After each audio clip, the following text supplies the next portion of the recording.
Assalamualaikum warahmatullahi wabarakatuh. Jadi kali ini penulis mau bahas soal uji oli lagi. Soalnya nih, kan sebelumnya penulis sudah bahas eh, soal ya dari LDC ya, yang nyebut kalau oli, kalau apa semua oli itu perlu uji lab macam-macam ya, biar valid hasilnya, ada data jelas lah ya. Nah, kali ini tadi ya penulis habis melakukan tanya jawab kepada orang yang yang eh, pembelanya grup LDIC. Ada banyak bahasan diskusi, tapi ada satu ya yang penulis tanyakan, yang ya sampai diskusi berakhir dia nggak jawab ya. Jawabannya menjengkelkan sekali ya. Disuruh baca-baca lebih banyak, yakin insya Allah nemu jawabannya.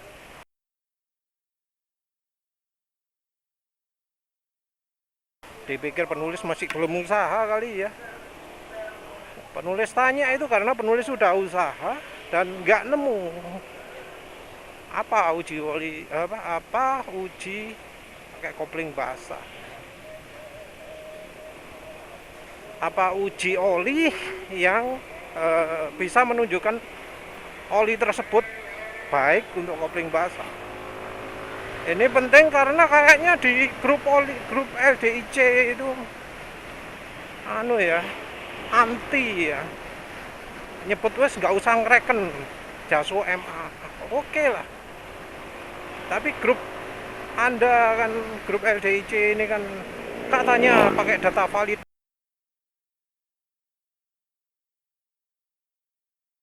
Data valid apa? Mana? Uji oli apa? Uji lab apa? Yang penulis tanyakan berkali-kali ke si bronya ini adalah, tolong tunjukkan uji oli yang mana yang bisa menguji uji lab ya, maksudnya yang bisa menunjukkan bahwa oli tersebut aman untuk kopling basah. Uji apa namanya? Standar uji olinya apa? ASTM berapa? Karena dia itu kan ngeremehkan sama jaso MA.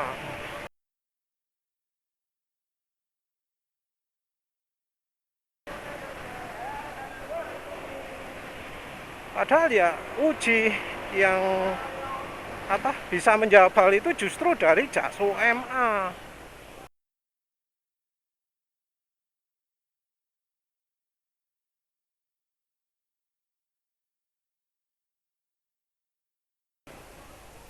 Dari yang lain-lain nggak ada.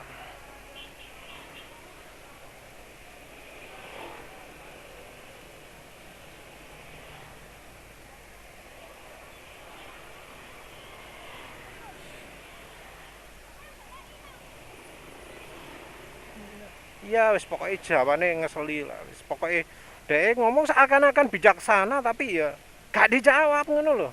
Wis penulis gak peduli orang yang ngomong kayaknya bijak, kayaknya gak ngerti, kayaknya apa sok tahu apa, yang penting dijawab. Tapi ya tetap aja sampai akhir nggak dijawab.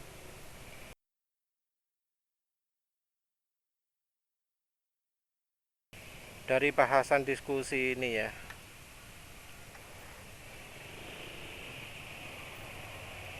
eh penulis ya kembali lagi ketipu lah ya, ketipu dengan membernya LDIC. Ya penulis sudah balik ketipu lah ya, ini ketipu lagi. Apalagi karena dia dari awal-awal sudah ngomong kalau di LDIC itu semuanya pakai ilmu, pakai apa pakai data yang valid, pakai uji lab. Nggak mungkin pakai feeling, nggak mungkin pakai perasaan, pasti pakai yang valid. Tapi ketika disuruh menyebutkan uji yang apa, bisa membuat apa, yang bisa menentukan oli tersebut aman untuk kopling basah atau enggak, dia nggak bisa nyebut. Kan itu fatal ya, parah ya.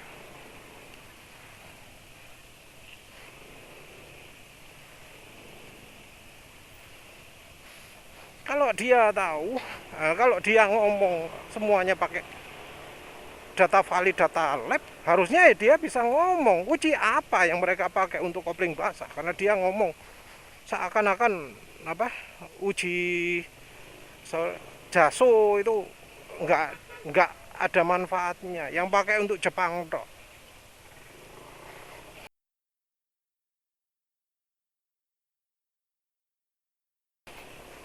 Dia juga ngomong bahwa di jaso itu, sorry, oli yang eh, lulus jaso itu pasti aditifnya, antiwearnya berkurang, pasti aditif apa jenenge, deterjen macam-macam yang penting-penting katanya dikurangi.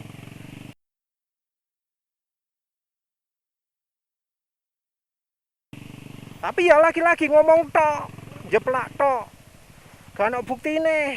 Wes bosen lah penulis sama apa, sama LDIC itu. Nek ngomong jeplak tok, gak ono anu nih, gak ono landasane, gak ono dasare.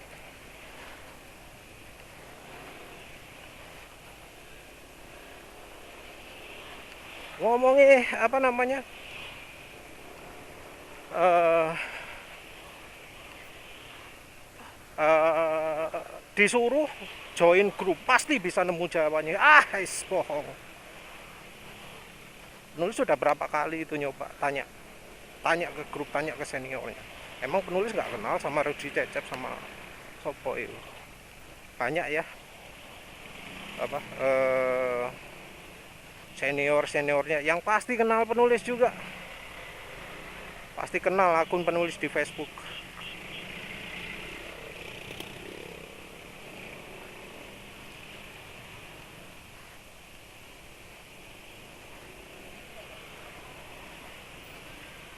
Mau nggak kenal gimana, wong ya penulis ini termasuk sering dibully waktu di grup Facebook itu, sering banget dibully saat bahas HTHS pakai referensi gitu, diketawakan. Wah kakak, sumbernya Google, sumbernya ASTM.org, wah kakak bodoh sekali.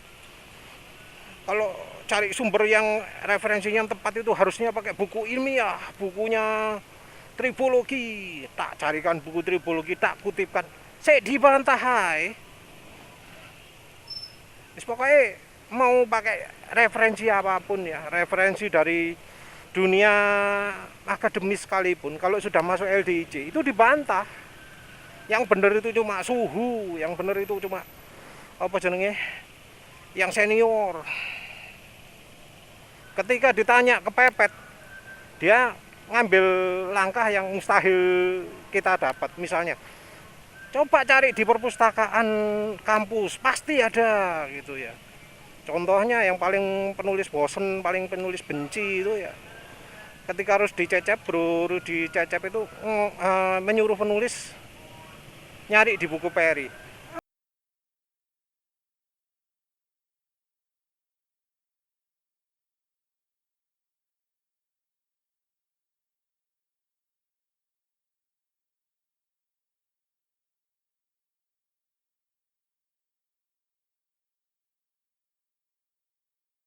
Asli penulis wis muntap saat itu nggak di LDIC ya, karena penulis diblokir di LDIC.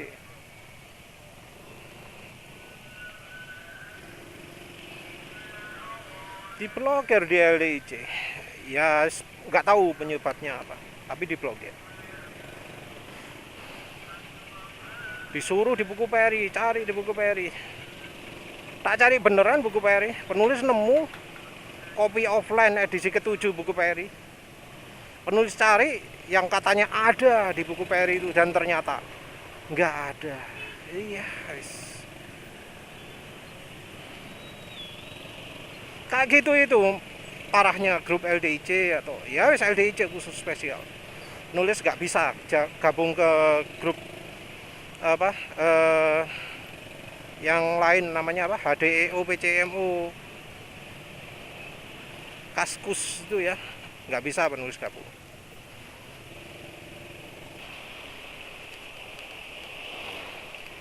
Nah, caranya si bro ini sama persis, dia nggak bisa jawab.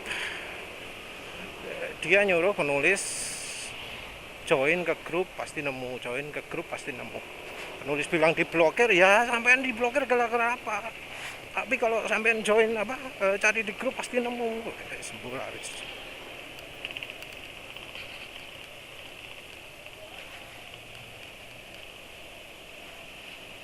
Terakhir dia kan wis nggak punya alasan ngeles lagi ya. Ya wis itu sing diomongi itu.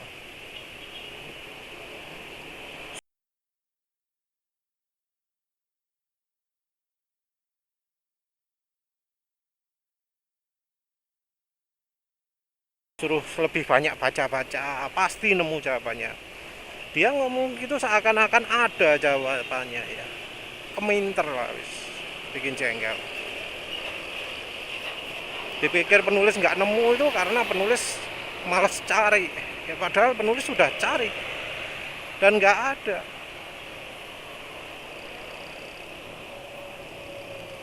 Nah, dia nggak bisa ngasih jawaban karena ya dia nggak tahu, tapi dia sok tahu. Itu yang pingin jengkel. Dan banyak sekali yang di grup oli seperti itu. Zaman dulu ya,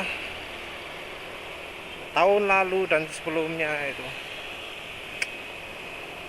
penulis kan ada grup juga, namanya oli minyak goreng sebagai aditif oli mesin atau semacam itulah, lupa nama grupnya. Nah itu banyak ya sekali keluhan bahwa dia diblok karena posting minyak goreng, karena membahas minyak goreng.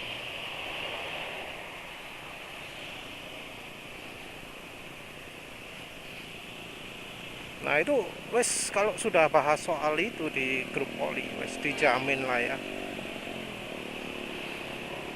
dijamin apa, dibully habis-habisan. Cuma mungkin sekarang karena sudah banyak, kayaknya penulis nggak bisa ngecek sendiri.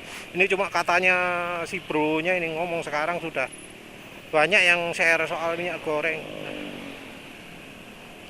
Tapi ya penulis nggak yakin diterima dengan baik tuh ya, karena dulu awal-awal wah wis anti banget minyak goreng ya, anti banget. Maaf ya, grup LDIC penulis nggak respect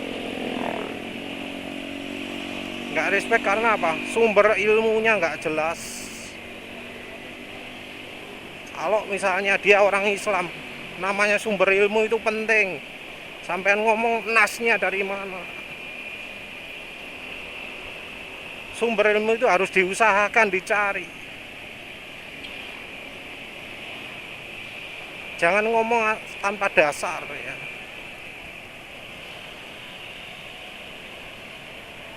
Tapi pasti ya seringnya gitu. Ini dibahas di buku kuliah, buku anu, gak disebut bukunya apa. Sering menulis tantang, judul bukunya apa, tak cari, gak disebut, dia kabur lah.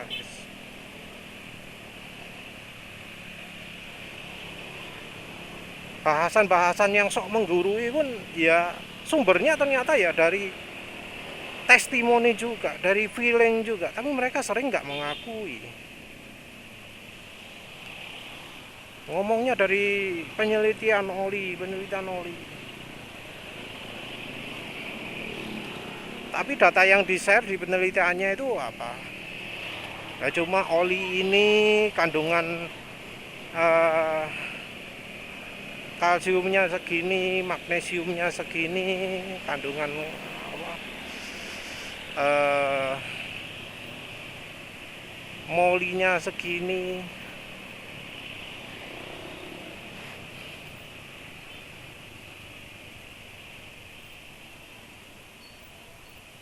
Nggak sistematis lah ya. Ada mungkin yang serius kayak kalau yang ini anu ya, maaf, private ya, penulis nggak bisa share.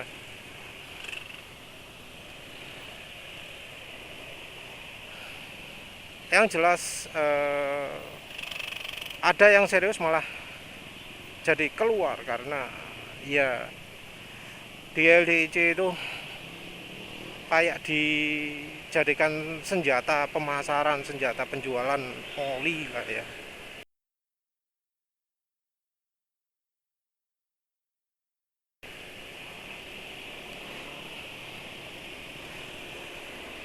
Kayaknya dulu apa, pemakaian minyak goreng itu dibasmi karena kemurahan ya, nggak memberikan untung gitu loh.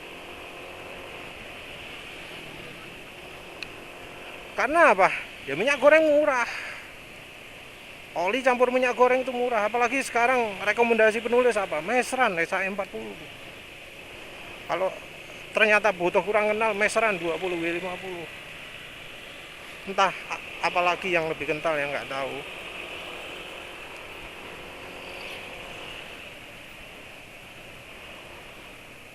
Sementara itu kita bisa lihat sendiri di grup LDC gitu ya. Amsoil disebut di mana-mana. Liqui Moly, pokoknya merek mahal-mahal. Penulis juga pernah sebut ya, siapa? Dari Pekakas. Penulis sudah di-kick juga dari Pekakas. Tapi kalau dari Pekakas kayaknya karena bahas safety riding yang sampai sekarang nggak ada yang sanggup memenuhi tantangan penulis untuk ngerem dari kecepatan tinggi. Penulis sudah buktikan ngerem pakai caranya penulis kecepatan lebih dari 95 km per jam. Di motor ini enak-enak aja. Instruktur safety riding pada kabur semua tuh. Sayang sekali itu, karena ajaran mereka memang ngawur ya, ajaran nggak bener. Jadi mereka pasti ketakutan disuruh demokan. Orang India itu banyak yang bisa menunjukkan ngerem kurang dari 4 detik. Masa ya takut sih? Kurang dari 4 detik itu naik motor lagi ya, yang berat motornya kira-kira 170 kg.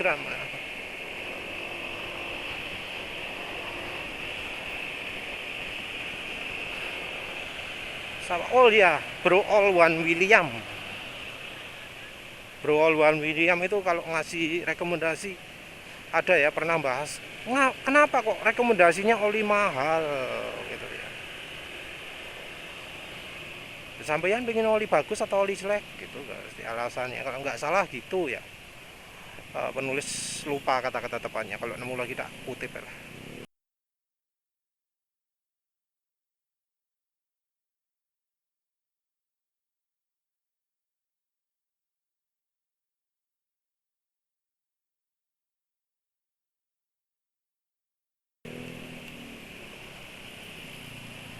Kalau penulis gak peduli mau mahal mau murah, yang penting enak.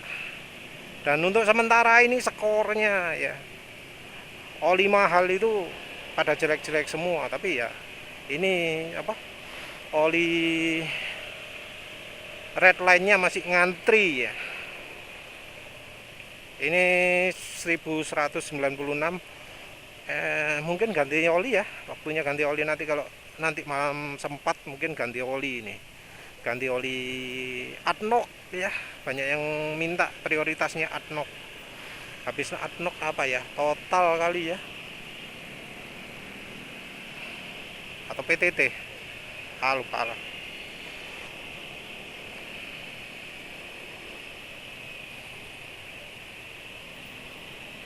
Mau bahas apa tadi, lupa.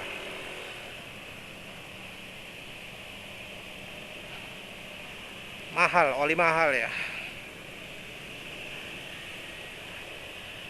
kalau menurut penulis nggak masalah lah, oli mahal oli murah, yang penting bagus. Sayangnya penulis ya maaf, carinya oli yang terbaik, nggak peduli itu oli motor, oli Jaso MA, oli Jaso MP, oli tanpa Jaso ya, karena motor penulis motor matic bebas. Jadi maaf, penulis nggak bisa kasih rekomendasi pilihan lain untuk oli motor apa lagi ya. Tapi kebetulan ya, beberapa oli yang penulis coba itu Jaso MA. Seperti misalnya Valvoline Cam, terus apa jenenge, Detaloops Adventure itu nggak ada Jasonya. Repsolnya penulis pakai Jaso MA, itu penulis rekomendasikan kalau ingin halus-halus. Bardahol itu ya oli Jaso MA, itu penulis rekomendasikan kalau ingin halus-halus. Tapi kalau soal performa, penulis masih pegang Mesran. Dan bedanya banyak, antara 1 dan 2 detik itu banyak ya 0-100 nya. Untuk 0-100 yang cepatnya 16 detik, lambatnya 18 detik. Penulis kemarin ngukur ini, sekarang pakai Sado sih, jadi 0-100 nya nggak bagus. Kemarin ketemu waktu 18 sama 18,7 detik. Yang 18,7 detik nggak perlu dilihatkan ya, maaf.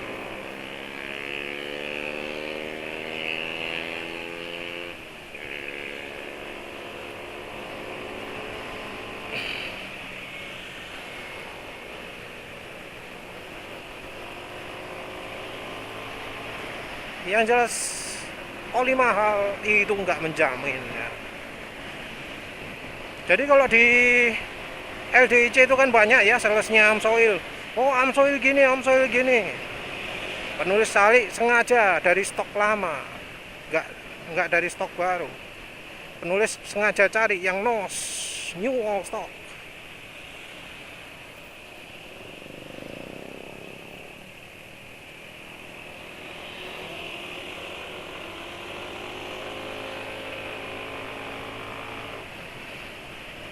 Tapi nggak tahu penulis dapat yang old apa enggak. Kayaknya sih yang old. Nah, deh saya penulis lihat botolnya lagi. Yang jelas penulis coba beneran Amsoil Signature. Itu rupanya orangnya jarang jualan yang 5W50, karena penulis beri dapat harga berapa? 190 berapa gitu ya, lupa ya.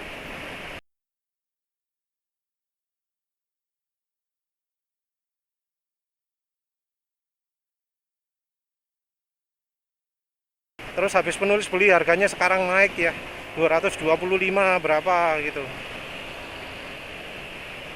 Jadi oli nggak murah ya. Amsoil Signature series ini harganya lebih mahal daripada yang khusus untuk motor lagi, Amsoil motorcycle ataupun yang untuk diesel. Karena Amsoil Signature itu lebih tinggi kayaknya levelnya daripada yang untuk diesel.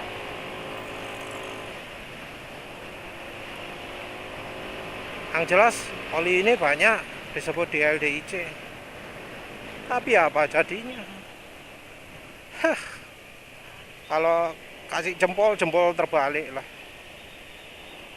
Yang penulis puji cuma kalau di gaspol itu suara mesin jadi halus, top speed bisa meningkat, tapi wes ikut tok. Tapi suara mesin kasar,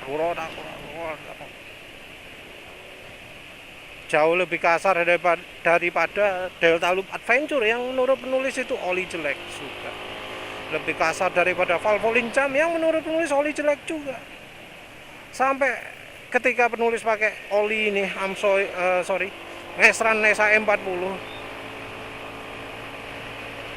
dari 1000 km bahkan 1200 km pas 1200 km. Aduh lupa mau beli bensin, lupa besok.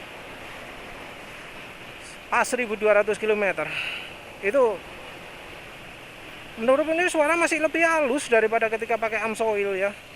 Amsoil itu dipakai top speed bisa bisa paling kencang 115, tapi ya namanya ngandalkan aditif, kemampuannya nggak bisa terus-terusan. Begitu 1000 km performa sudah mulai turun, sudah nggak kencang lagi top speednya. Jadi ya itulah lemahnya oli yang pakai aditif. Kalau aditifnya kepakai terus, habis. Kalau sudah habis, hilang sudah keajaiban olinya, sudah nggak layak pakai.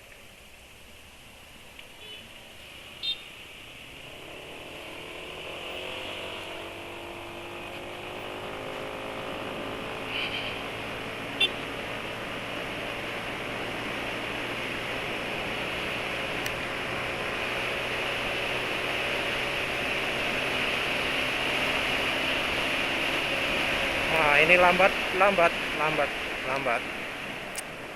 Ah ya wis lah.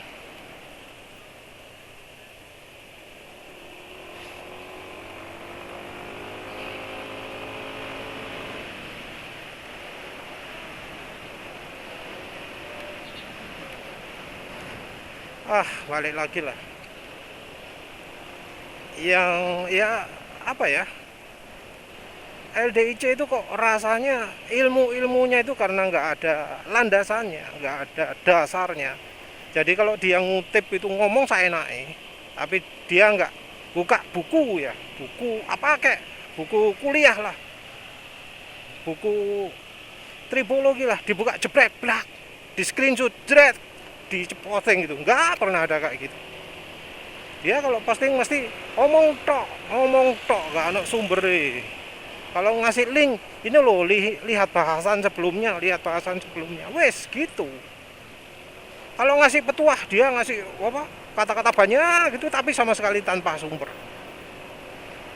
Nggak pernah ya nunjukkan ini loh penjelasan dari buku ini artinya gini, nggak pernah kayak gitu. Dan ilmunya itu akhirnya jadi ngaco karena sumbernya dari mana?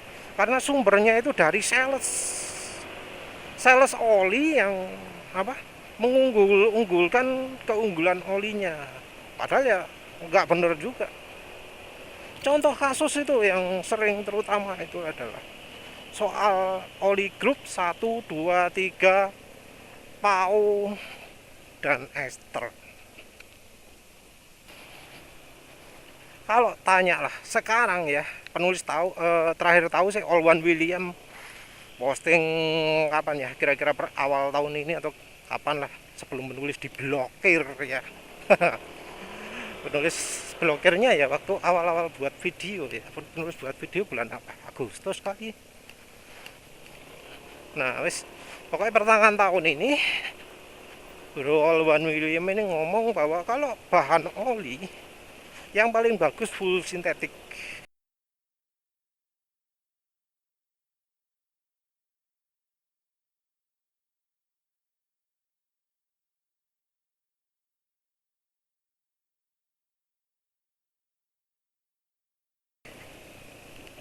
PAO itu yang paling bagus.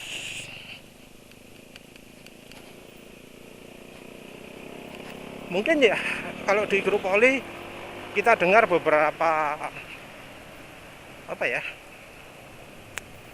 ketakutan bahwa ternyata bahan olinya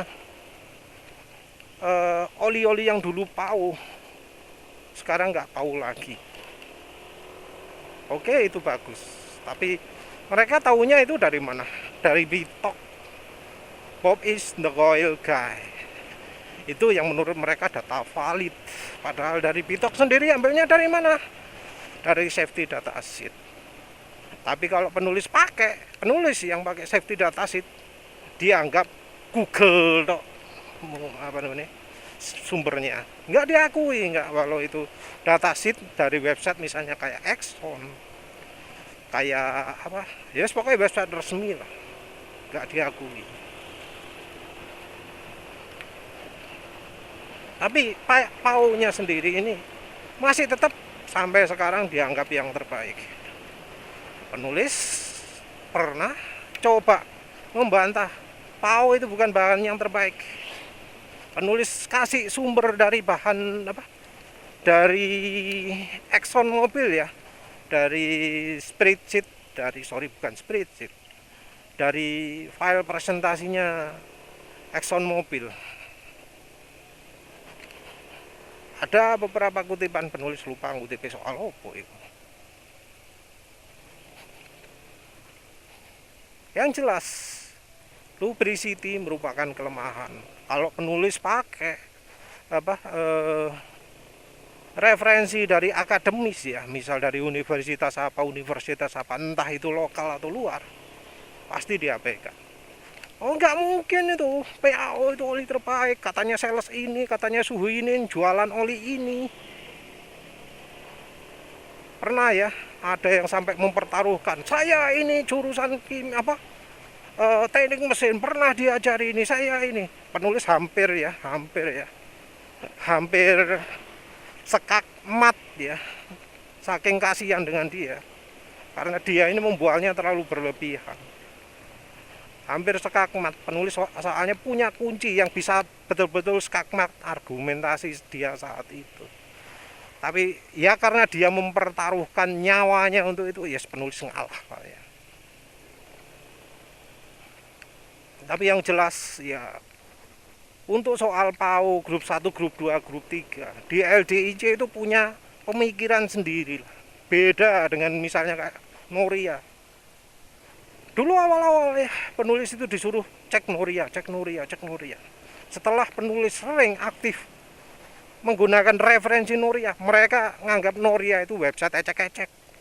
Nggak dianggap lagi. Banyak penjelasan penulis soal oli kayak grup 1, 2, 3, 4, 5 itu sumbernya dari Noria.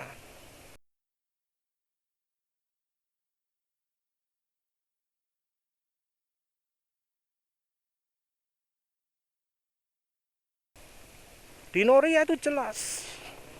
Yang lubricity-nya paling bagus, yang paling licin itu mana? Jelas. Pasti bukan PAO. Ester juga disebut licin, paling licin. Kalau pingin PAO itu licin, dikasih ester. Pingin PAO itu daya larutnya bagus, dikasih ester. Ada penjelasannya, ya silahkan carilah. Penulis kalau untuk ini agak malas nyari referensi khusus.